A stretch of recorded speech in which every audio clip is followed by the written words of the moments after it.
The lilacs are dying. Their sickly sweet perfume hangs thick in the June air, matching the artificial pleasantries drifting across the immaculate lawn. I adjust my grip on Spencer's sweaty palm, feeling him tense as his father approaches. 3 years of marriage, and these garden parties still set my teeth on edge. Charlie, darling, Garrett's smile doesn't reach his eyes.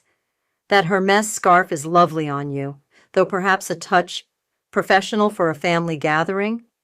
He sips his gin and tonic, ice cubes clinking like tiny warnings. Thank you.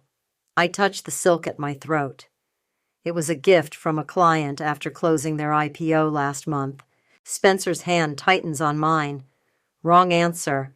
I should have simpered and credited some boutique he approves of, or better yet, claimed it was Spencer's taste. But I'm tired of playing small. Ah, yes, your career. Garrett's pause speaks volumes.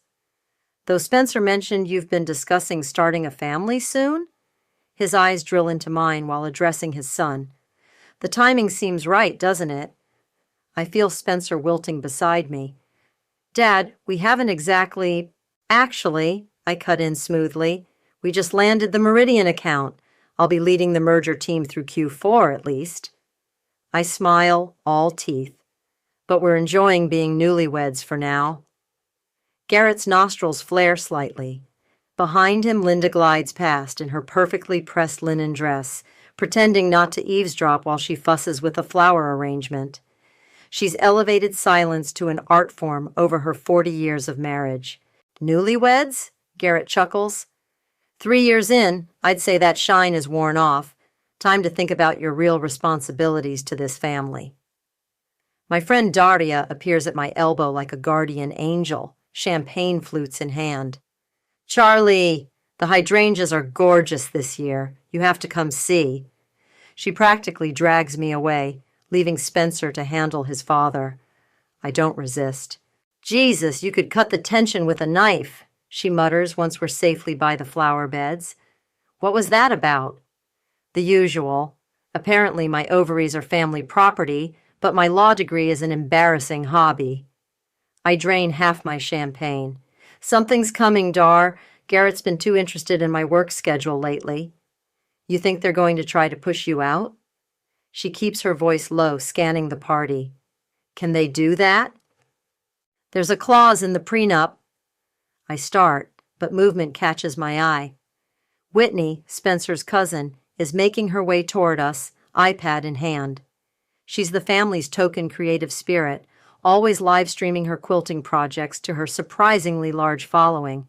Charlie, you have to see these responses to my morning broadcast. She thrusts the screen at me, bubbling with excitement. Remember that antique quilt pattern I was working on? Turns out it's worth a fortune. And get this, someone recognized it as part of a set that disappeared from... Whitney! Linda materializes, her smile brittle. Dear, why don't you help me with the dessert table? She steers Whitney away with practiced efficiency, but not before I catch her sharp glance at Garrett. Interesting. I file that reaction away for later. Anyway, Daria picks up our thread. You were saying something about the prenup? Right. I watch Spencer across the lawn, still trapped in conversation with his father. His shoulders are slumped. There's a clause about maintaining the family's social position. They might try to trigger it, force me to choose between my career and my marriage. Those archaic bastards. Daria's voice is pure venom. What are you going to do? I smile, remembering the other clause, the one Vivienne, my lawyer, helped me slip in during negotiations. The one Garrett's team overlooked, too focused on controlling my behavior to notice the trap. What I always do, I say, straightening my scarf. Prepare for war while they underestimate me. The dying lilacs continue their cloying assault on the afternoon air. Across the lawn, Garrett raises his glass in my direction, that same cold smile in place. I raise mine back, letting him think he's won. Let them all think that. Spencer finally breaks free and heads our way, his face pinched with worry. 3 years of marriage, and I still love him. but I won't let his family bury me alive in their expectations. I check my watch. In exactly 72 hours, Garrett will make his move, and I'll be ready. The candlelight flickers across the sterling silver place settings, each piece buffed to a mirror shine. My reflection fragments and multiplies across spoons and butter knives, like funhouse mirrors showing 100 versions of me, all of them trapped at this anniversary dinner. The lamb is exceptional, I say, mostly to break the silence. Spencer hasn't touched his plate. He keeps fiddling with his wedding band, a tell I learned to read years ago. Something's coming. Indeed. Garrett sets down his wineglass with precision. Though I find well-done meat more reliable, less likely to cause problems later. Linda's fork pauses halfway to her mouth. She sets it down without taking the bite. Charlie, Garrett leans forward, his signet ring catching the light. We need to discuss your position at the firm. And there it is. I take a slow sip of water, buying time. My position? I was just made junior partner. Exactly the problem. He dabs his mouth with his napkin. It's time to consider what's best for this family, for your marriage. Spencer's hand finds mine under the table. It's trembling. Dad, maybe we could discuss this another... No. Garrett's voice carries the weight of decades of authority. This ends tonight. The prenuptial agreement is quite clear about maintaining appropriate social standards. A Sherman wife does not prioritize career over family obligations. The lamb turns to sawdust in my mouth. I force myself to swallow. I wasn't aware my career violated any social standards. Your hours are excessive. You've missed 3 charity board meetings. And this morning, I had to explain to the Daughters of the Revolution why you couldn't attend their leadership luncheon. Each point lands like a knife. It's embarrassing, quite frankly. I was in court. My voice stays steady. Winning a case. Precisely. Garrett's smile is razor thin. Spencer, tell your wife what we discussed. I turn to my husband, and the betrayal is already written across his face. Spence? Dad's right, he whispers. We never see each other anymore. And I want a family, a real one. The words hit like a physical blow. 3 years of love, of building trust, shatter against 4 words. Dad's right, a real family. The prenup is clear, Garrett continues. Failure to maintain appropriate social involvement constitutes grounds for financial penalties, significant ones. My hand tightens on my fork. You're threatening me? Warning you, as family. He signals the server for more wine. Quit the firm, take a proper place in society, or face the consequences. Linda suddenly stands, smoothing her dress. I'll check on dessert. Her heels click a retreat across the marble floor. Even after 40 years, she still runs from these moments. I look at Spencer, willing him to meet my eyes. Is this what you want? I want us to work, he says to his plate. I want what's best for everyone. Everyone? I laugh, and it sounds like breaking glass. Or your father? Don't be dramatic, Charlie. Garrett's voice has that patronizing edge I've grown to hate. This is a generous offer. You can maintain your bar license, do some light pro bono work, host charity events, be a proper wife. The word proper echoes in my head. I think of Whitney's quilting livestream, Linda's sharp reaction, the family's obsession with proper appearances. What are they hiding? I push back my chair. The legs scrape against hardwood like a scream. Charlie, please. Spencer finally looks up. Just think about it? Oh, I'm thinking. I drop my napkin onto my half-eaten lamb. I'm thinking how convenient it is that this ultimatum comes right after my promotion, right when I'm finally matching Spencer's income. This isn't about money. Garrett's mask slips for a moment, showing real anger. This is about duty. No. I stand, steady despite the wine, despite the rage. This is about control, and you've just lost it. I walk out, leaving them with their polished silver and their proper appearances. In my purse, my phone buzzes. Probably Daria, checking in. But I need someone else right now. I pull up Vivian's number as I wait for the valet. My lawyer's going to love this. Time to show them exactly what happens when you back a junior partner into a corner. Behind me, Spencer calls my name. I don't turn around. The taste of betrayal is bitter enough without watching him choose his father. Again. My phone rings at exactly 9 a.m. I've been awake for hours, watching sunlight creep across my home office, waiting for this call. The caller ID makes my pulse quicken, but my voice remains steady. Good morning, Garrett. I trust you've had time to reconsider your dramatic exit last night. His tone drips with manufactured concern. Spencer's quite distraught. I run my fingers over the document on my desk, feeling the embossed letterhead.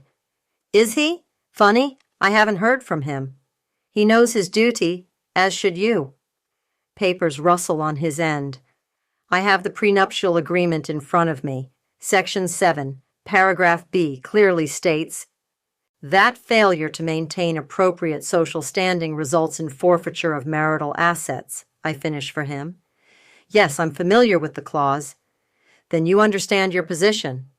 His smugness radiates through the phone. I've instructed our attorneys to begin proceedings, unless, of course, you'd like to resign from your firm today. I press my palm flat against the cool paper on my desk. Actually, I'd like to discuss Section 12, paragraph D. Section... A pause, the sound of pages turning. There must be some mistake. The document ends at Section 10. Check your copy against the notarized original. I keep my voice light. Page 47. More rustling, then silence. Impossible. His whisper carries an edge of panic. This wasn't... When did you... In the event of any party attempting to enforce punitive financial measures, I recite from memory, control of the marital trust transfers immediately and irrevocably to the targeted spouse. Vivienne has such a way with legal language, doesn't she? Sweat beads on my upper lip. I've imagined this moment for 3 years, but the reality is sweeter. You manipulated the document. His voice shakes with rage. This will never hold up. It already has. I glance at my computer screen, where emails from 3 different banks confirm the transfer of signing authority. Your lawyers were so focused on controlling my behavior, they missed the trap. Or maybe they were just sloppy. Either way, as of... I check my watch. 8 a.m. today. I control every account, every investment, every property held in the marital trust. You little... He catches himself. This isn't over. You're right. I trace the raised seal on the document. It's just beginning. Oh, and Garrett, I'd avoid any sudden transfers or sales. The forensic accountants start tomorrow. The line goes dead. I lean back, letting out a shaky breath. My phone immediately buzzes with a text from Vivienne. It's done. All accounts secured. Ready for phase 2? Before I can reply, another call comes in. Spencer. What did you do? His voice cracks. Dad's having a meltdown. Exactly what you taught me to do, I say. Protect the family interests. By stealing our trust fund? Jesus, Charlie, I thought we were happy. Were we? I stand, pacing to the window. Or were we just playing our roles? The dutiful son, the proper wife? I love you. He sounds close to tears. Doesn't that matter? Love without respect isn't love, Spence. It's ownership. Outside, a gardener trims the hedges into perfect shapes. Your father tried to force me out. You let him. He was trying to help. He was trying to control me, like he controls you, like he controls Linda. I pause. Like he controlled Whitney's mother? His sharp intake of breath tells me I've hit a nerve. What are you talking about? I don't know yet, but I will. I straighten my spine. You have a choice, Spencer. Help me clean up this family's secrets, or get out of my way. You're talking about destroying everything we've built. No. I look at my reflection in the window, seeing not the proper wife they wanted, but the woman I've become.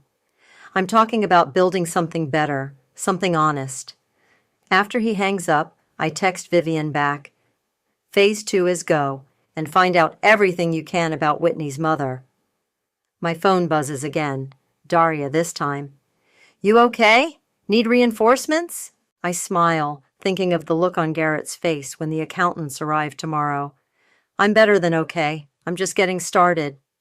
The morning sun catches the embossed seal on the document, making it shine like a promise or a warning. The espresso machine hisses and steams, filling my kitchen with the aroma of victory. I've upgraded from the simple drip coffee maker Spencer insisted was good enough.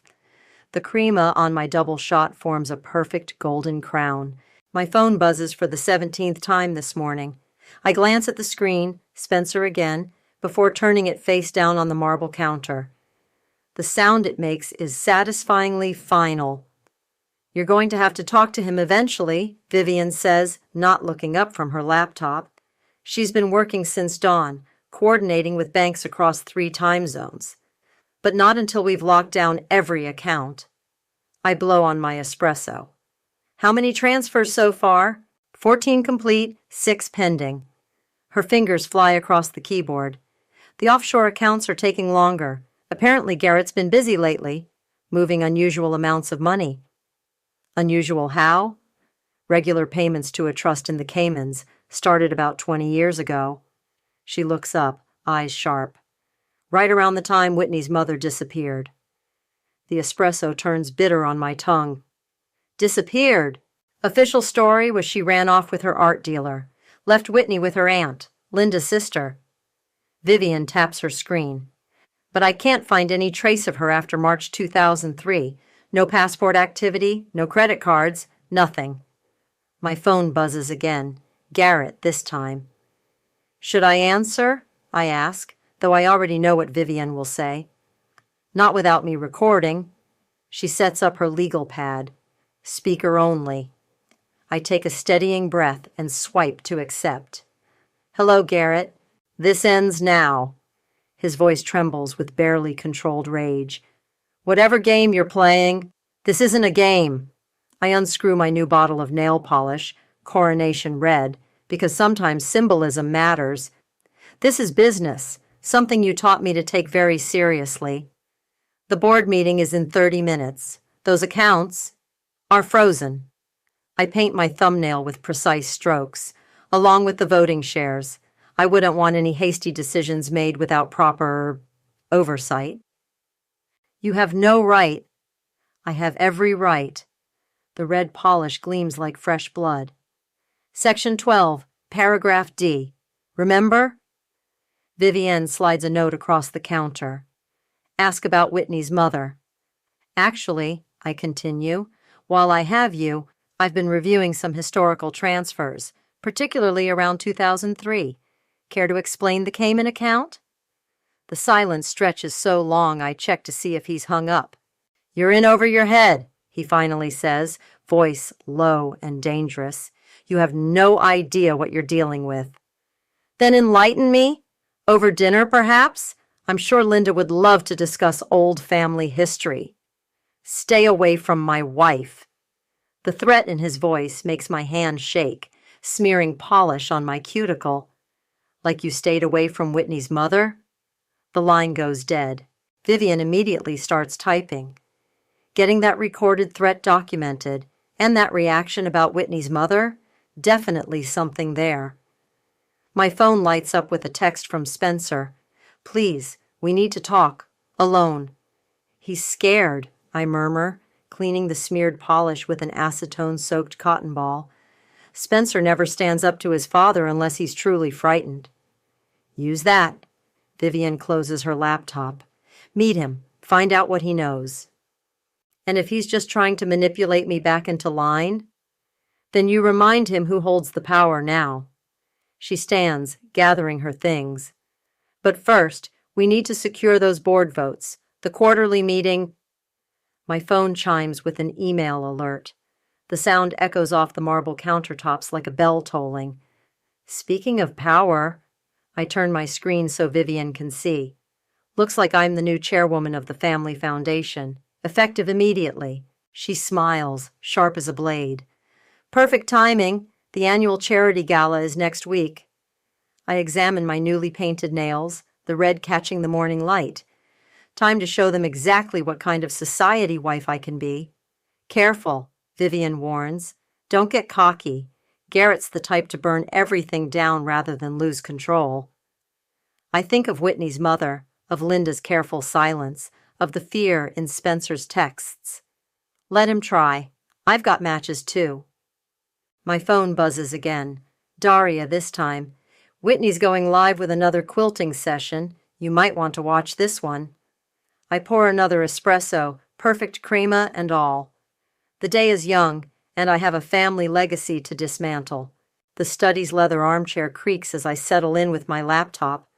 Whitney's live stream is already running, her workspace a chaos of fabric scraps and cookie crumbs. She's stress-eating again, sugar dusting her fingers as she pieces together what she calls her family memory quilt. And this square, she chirps to her viewers, is from my aunt's wedding dress. See the pearl beading? She holds up a yellowed piece of silk. Though technically, she was my birth mom's sister. My phone buzzes. Daria. You watching? Something's off with her today. I text back. Recording everything. Whitney's been acting strange since the garden party, alternating between nervous chatter and long silences. The live stream chat scrolls with questions and heart emojis. Whitney's followers love her unfiltered authenticity, something the family has tried unsuccessfully to control for years. Oh, these cookies are from Linda! Whitney waves at someone off camera. Thanks. Perfect timing. I'm about to show everyone the special square. My spine stiffens. Linda appears briefly in frame, setting down a plate of burnt sugar cookies before hurrying away. The woman hasn't successfully baked anything in 40 years of marriage, but she keeps trying, keeps pretending. So this pattern... Whitney pulls out a dark blue square with intricate stitching. It's actually a reproduction of a quilt that disappeared the same time my mom did. Weird coincidence, right? The chat explodes with questions. I lean closer to my screen. The original was this amazing Baltimore album quilt. Mom used to embroider all these little scenes from family life. Whitney's hands shake slightly as she positions the square, including some, interesting details about certain family members. A message pops up from Vivian. Is she saying what I think she's saying? Before I can respond, Linda's voice carries from off camera. Whitney, dear, perhaps we should take a break. No, I'm fine. Whitney's voice rises an octave. The viewers want to know about the pattern, about how Mom documented everything in her quilts, even the parts we weren't supposed to talk about. Footsteps in the hallway outside my study. I quickly plug in headphones as Spencer passes by, his face drawn with worry. On screen, Whitney starts embroidering text onto the blue square, her movements jerky. This pattern here? It's called Marriage Knot. Mom added it after she found out about Garrett's involvement in her sister's divorce. My breath catches. The chat goes wild. She said he did the same thing to his first wife. Whitney's voice drops to nearly a whisper. Threatened them with scandal, forced them out, controlled everything. The quilt told the whole story. That's why it had to disappear. Just like... That's enough! Garrett's voice booms from somewhere off camera. The screen shakes as someone bumps the table. Don't touch me, Whitney shrieks. I'm telling the truth. Mom's quilt proved everything, and you... The stream cuts off abruptly. Dead air fills my headphones. I'm already moving, laptop in hand, when Spencer bursts into the study. Did you see? Every word. I save the recording to 3 different clouds. Want to tell me what really happened to Whitney's mother? He sinks onto the leather sofa, head in his hands. I was just a kid. Dad said she ran away, abandoned Whitney. But... The night she disappeared, I heard arguing. Dad's voice, then Mom crying. The next morning, all of Aunt Sarah's things were gone, including this old quilt she was always working on. My phone lights up with messages. Daria. Holy shit. You getting this? Vivian. Recording secured. This changes everything. Whitney. Help! That last one makes my blood run cold. Where would he take her? I grab Spencer's arm. Think! Where does your father handle family problems? The lake house. He stands, keys already in hand. Dad always said the water keeps secrets. I text Vivienne our destination as we rush to the car. The burnt sugar cookie smell clings to my clothes, a sickly reminder of false domesticity hiding real violence. I should have said something years ago, Spencer mutters as we pull out of the driveway. About Aunt Sarah, about all of it. You're saying something now. I pull up Whitney's location on my phone, and you're choosing the right side. Dad will destroy everything. No. I think of the recorded live stream, the transferred accounts, the years of hidden transactions Vivian's uncovering. He already did that. We're going to build something true from the ashes. The car speeds toward the lake house, carrying us toward either salvation or disaster. Either way, there's no going back. Some quilts need to be unraveled completely before they can be remade. The leather chair in Garrett's study creaks as he shifts his weight, ice cubes clinking in his third whiskey of the hour. After the lake house confrontation, after we found Whitney and Linda huddled in that musty bedroom, after the police took statements, he retreated here like a wounded animal. Now it's just us, the evening sun casting long shadows through leaded glass windows. You've made your point. His voice is hoarse. Name your price. I tap my phone screen, making sure it's still recording. This isn't about money. It's always about money. He drains his glass. Or power. Same thing in the end. Like it was with Sarah? The name hangs in the air like smoke. Whitney's mother? His hand tightens on the crystal tumbler. You don't know what you're talking about. I know she found evidence of your financial manipulation, documented it in her quilting. I lean forward. Creative way to keep records, don't you think? Almost like she knew someone might come looking. Quilts? He laughs, an ugly sound. You're threatening me with betting? No. I pull up the live stream recording. I'm threatening you with this. Whitney's voice fills the study.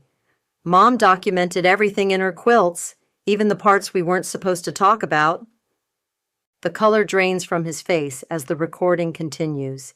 When it ends, the silence feels thick enough to choke on. That proves nothing. But his hand shakes as he reaches for the whiskey decanter. The live stream had over 10,000 viewers. I watch him pour, liquid sloshing over the rim. And that's before it went viral. The internet never forgets, Garrett. What do you want? The truth, starting with Sarah. He slumps back, suddenly looking every one of his 68 years. She was going to ruin everything, threatening to expose irregularities in the family accounts. So you made her disappear? I gave her a choice. His voice hardens. Leave with enough money to stay quiet or face destruction. She chose wisely. And the quilt? Burned it. He stares into his whiskey, along with everything else that could have complicated matters. My phone buzzes.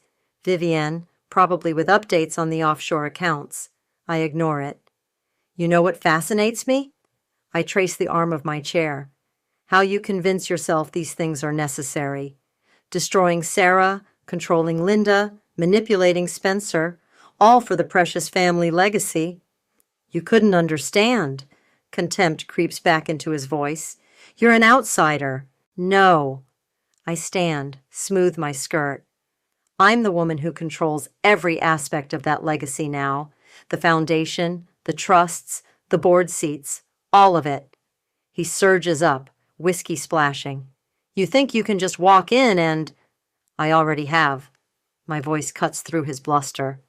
But here's your choice, Garrett. Your turn to decide what matters more, pride or preservation. What are you suggesting? Retire, quietly. Make a public statement about passing the torch to the next generation. Play the dignified patriarch stepping aside. His laugh is more of a snarl. Or what? Or I release everything, the live stream, the financial records, the truth about Sarah. Let your carefully curated reputation burn to ash. You'd destroy the family name? No. I moved to the door. You already did that. I'm offering you a chance to save what's left. He slumps back into his chair. Spencer will never agree to this. Spencer's giving a statement to the police right now, about Sarah, about Whitney, about all of it. The look of betrayal on his face is almost worth everything. He chose truth over tyranny. You might try it. My phone buzzes again. This time I check it. Daria. Whitney's safe. Linda's staying with her tonight. You have until morning to decide. I pause at the threshold. Oh, and Garrett? The next time you feel tempted to threaten someone's marriage, remember who holds the power now. You really think you've won? His voice follows me into the hallway. You think you can just step into my shoes? I turn back one last time, taking in the pathetic figure he cuts, drunk, desperate, dethroned. Your shoes, please. I brought my own, custom made. They fit perfectly. The study door clicks shut behind me with the finality of a gavel. Through the wood, I hear the sound of a crystal tumbler shattering against the wall. Let him rage. Tomorrow, one way or another, the family legacy gets a makeover, and this time, every stitch will be honest. The boardroom's mahogany table gleams under recessed lighting, 18 chairs filled with increasingly uncomfortable family members.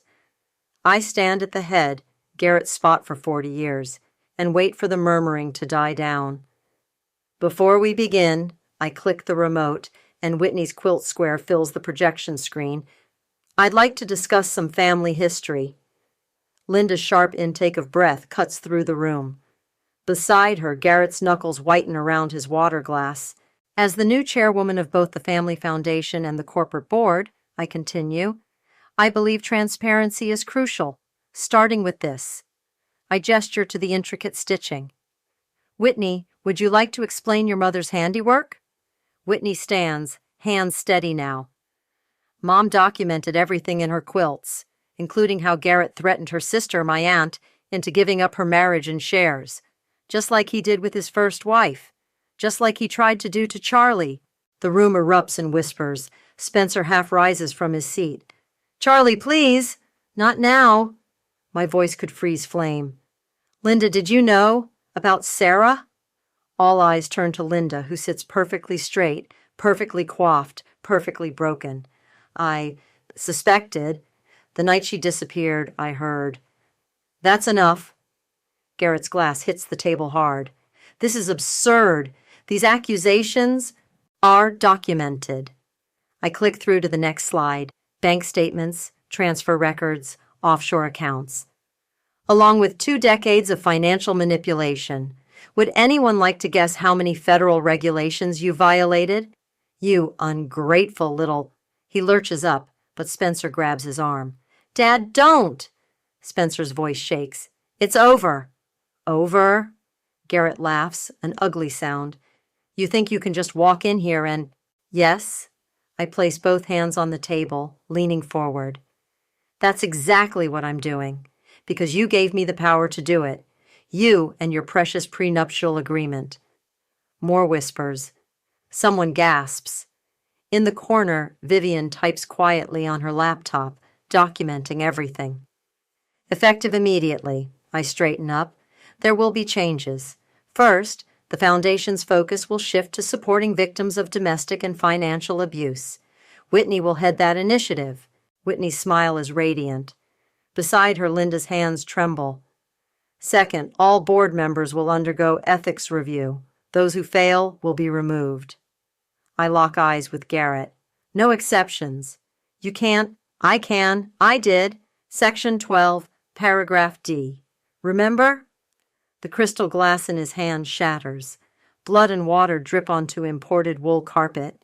Charlie, Spencer stands, pleading. I know I should have stood up to him sooner. I should have protected you, protected Whitney. Please, let me make it right. You had your chance. My voice doesn't waver. 3 years of chances. You chose your side. The side of family, Garrett roars, blood staining his sleeve. Everything I did was to protect this family's legacy. No. Linda's voice, soft but clear, surprises everyone. Everything you did was to protect your control. Sarah knew it. I knew it. We all knew it. The silence that follows feels like a death knell. Security will escort you out, I tell Garrett. Your resignation letter is already drafted. Sign it, or the FBI gets everything. You would destroy generations of, you did that yourself. I nod to the guards at the door. Choose wisely, for once. As they lead him out, I address the remaining family members. Anyone else care to challenge the new direction? Heads shake, eyes drop. Even Spencer slumps in defeat. Good. I click to the final slide, a fresh logo, a new mission statement. Then let's discuss how we're going to rebuild this family's real legacy, one based on truth, not power, healing, not control. What about the gala next week? Someone asks timidly. Oh, that's still on. I smile. In fact, Whitney's going to live stream it, every moment. Complete transparency, remember? The meeting ends with scattered applause and shell-shocked expressions. As people file out, Linda pauses beside me. Sarah? She whispers. Is she alive in Vancouver? I touch her arm gently. Whitney's flying out tomorrow to see her. Would you like to go? She nods, tears finally breaking through her perfect makeup. After everyone leaves, I stand alone in the boardroom, looking at my reflection in the darkened windows. Behind me, the quilt square still glows on the screen, a testament to one woman's determination to record the truth, no matter how painful. My phone buzzes. Daria. Done? I text back. Done. Drinks? Hell yes. You just toppled a dynasty. We're getting champagne. I smile, gathering my things. The dynasty needed toppling, and from its ashes, something better will grow. Dawn paints the estate gardens in watercolor grays and pinks. I've kicked off my heels somewhere between the house and here, letting dewy grass wash between my toes. The mansion looms behind me, empty now, echoing with the ghosts of yesterday's confrontation. My phone buzzes. Sarah, Whitney's mother. Thank you for everything.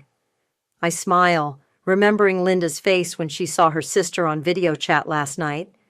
20 years of silence shattered in seconds. The next message is from Vivienne. Garrett signed. It's done. Done. Such a small word for such a seismic shift.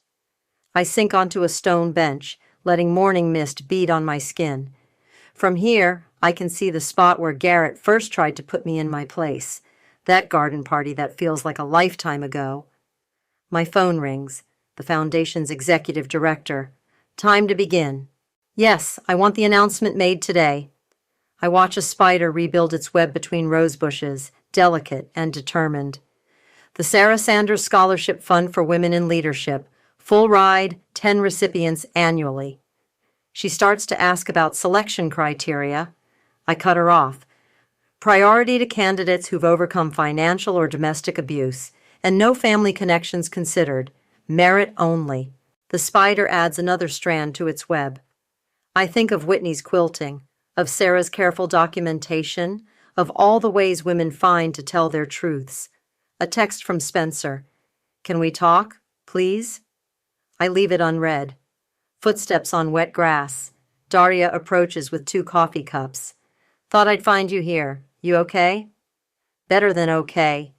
I accept the coffee, breathing in its warmth. Though the house feels strange, too quiet.